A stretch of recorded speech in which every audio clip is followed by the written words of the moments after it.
Nate G 219 here to help it back and better. Y'all know what it is. October 5th, and this is the second video for the day. It's 11:45. The last one I said was like 10 something. I was wrong. I don't care. I was on a phone call. Doesn't matter. Anyways, the last video was just a little rant. Try to set some things straight. And, you know, today, excuse me, I'm sorry about the coughing, guys. Allergies have been hellacious, the fall weather, and just, it's been hell for, Nate G219.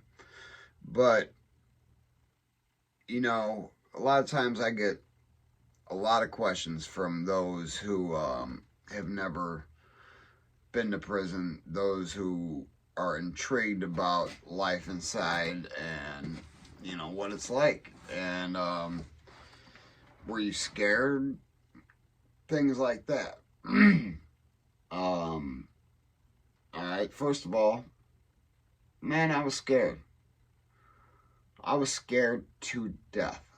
Alright, and like I have come out in the last few videos, I was affiliated, but I was not in rotation. By this point in time, I had already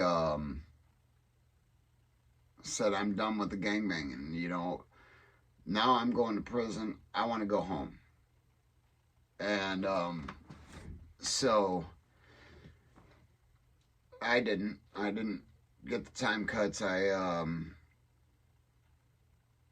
screwed up, but again, I didn't go to gangbanging, but I did have to go to the big homie as soon as I hit the deck.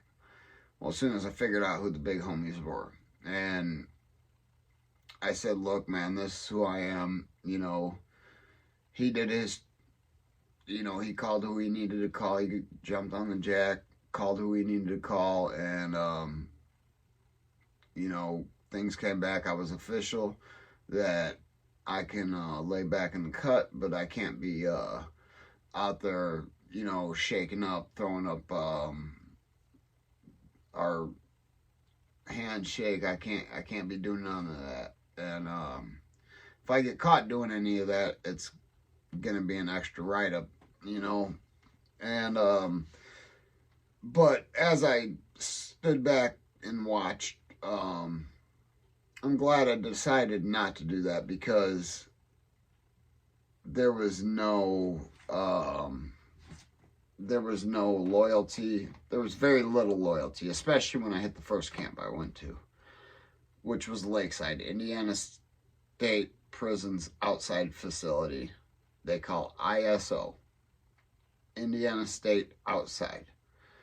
It's the branch of Indiana State Prison's outside facility. Indiana State Prison is level 4, 5 with X-Row.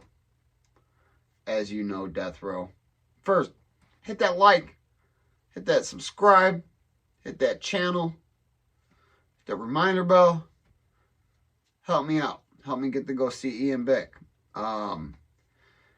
But yeah, you got that max security. You got the little prison, which houses, it's got 3 dorms, West 1, 2, and then East 2. And West 1 and 2, West 1 is an idle dorm, that's where I was. It's troublemakers, and I don't know why I went there. West 2 is a mix of troublemakers and people with like very, very low grade felonies, serving 6 months, 3 months left. East 2 is the honor dorm. So, went from West 1 and was supposed to go to the honor dorm. The night before I was supposed to go to the honor dorm, a situation happened and a cell phone was found in my bunk area, and the person that threw it knew it was his. He was actually technically one of my brothers and let me take the ride. And he could have done many different things. Didn't even give me a couple soups to go behind the wall with. Man, I saw the lack of loyalty. I saw the lack of loyalty long before that. 90% of the violence, unless it was just a random fight, was brother on brother, brothers on brother, brothers Xing out, brothers Xing out another brother, whatever, smashing their own out. Saw very few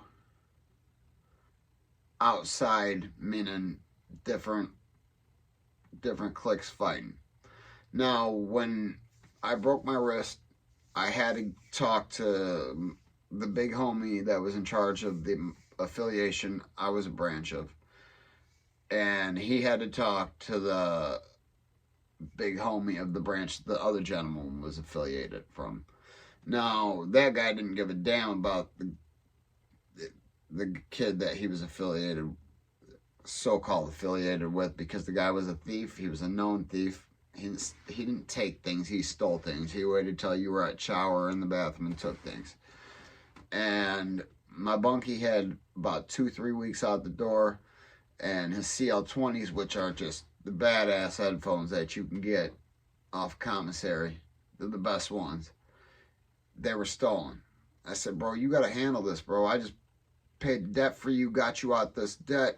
Like, you got to handle this. He's like, man, you know who did it. I said, man, go handle it. Yeah, we all know who did it. Like, go handle it. Anyways, a few hours later, it comes to me calling dude out, say, hey, meet me in row 1 and 2. We're going to fight. We get to fighting. He goes to dump me, put him in a front choke. As I get slammed, I, like an idiot, put my wrist out to break my fall, but I still kept him in a front choke, and he, let me go, let me go. They said, all right, it's over, it's over. To my shock, he gets off me, like, I'm done.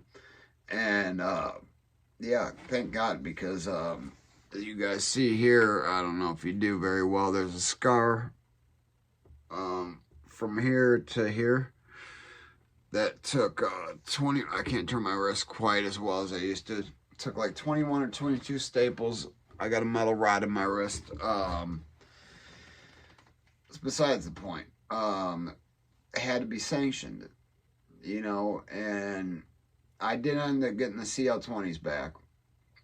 Come to find out, somebody from a branch of my own organization had them. The guy that did steal them was an op, technically, but he gave them to somebody that was supposed to be one of my brothers, or an affiliation of one of my brothers, and he was supposed to have told me before I went over there and fought that he had them, and I was going to get them back after count. I didn't get to count. I was too pissed off.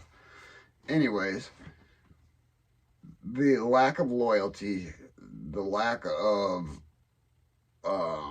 accountability, the lack of trust is why I didn't. Now, there's a couple guys I do gotta give a holler out to. Mutt was my dude in there. Now, Mutt was half black, half white, hence his name Mutt. His dad's nickname was Dog, but his nickname was Mutt. And as ugly as he was, man, that boy was funny. That man was funny as hell. And we ended up a couple bunks down from each other after I broke my wrist. I was on the bottom bunk, about 3 bunks down was Mutt, and we just sit there and BS with each other a lot. And man, Shakedown crew came in while me and Mutt was talking, and I seen the package come over. Boom, boom, boom, boom. Man. Officer Baylog, Kevin Baylog, I believe is your name. You're a punk for that. Writing it up. It was in my locker. It was in my bunk unit, in my bunk area. Wasn't in my locker. I had one arm, no cell phone. The cell phone was still wrapped in electrical tape from coming in the night before. And the person that had it brought in couldn't even talk on his own phone. That's besides the point. Just so much unloyalty. And then when I would see white boys being invited to come in to what I was affiliated with, not the fact that they were white, the fact that you can't come home to Gangster Disciples or an Insane Gangster Disciples if you don't come home from the streets.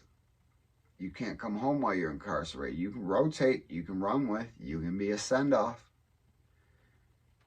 You can be the idiot that takes a 6-minute butt whooping or 60-second butt whooping from 6 guys, whatever it is, whatever they decide, for no reason whatsoever. Earn some tattoos while you're inside. Get no real knowledge, real understanding of the growth and development. And this goes for any organization. I've seen it in my organization. I've seen it in the Latin Kings. I've seen it in Aryans. I've seen it in every organization except for Latino organizations such as Sirenos, MS-13s, 18th Street Gangsters, things like that. Them are the most honorable dudes probably on the face of the United States of America when it comes down to holding down their own. But I just wanted to, clear the air on that, man. Like, being told I wasn't this and I wasn't that really bothered me. And I don't know why it really bothered me. It doesn't matter, but just showed the ignorance. And still ranting on from the last video. This is about more loyalty. I don't want anybody to ever think I'm promoting gangs and prison gangs or anything like that. No, stay as far away as possible. If you stay away from the gangs on the streets, chances are you're not going to go to prison. And if you do go to prison, don't click up. Just be a man. Stand up for yourself. Find a good group of guys, roll with them. That's all you got to do. Anyways, guys, this is another channel or another story at you. Hit that like, hit that subscribe, hit that channel. Never forget life's choices. And if they ain't hating it, you ain't making it.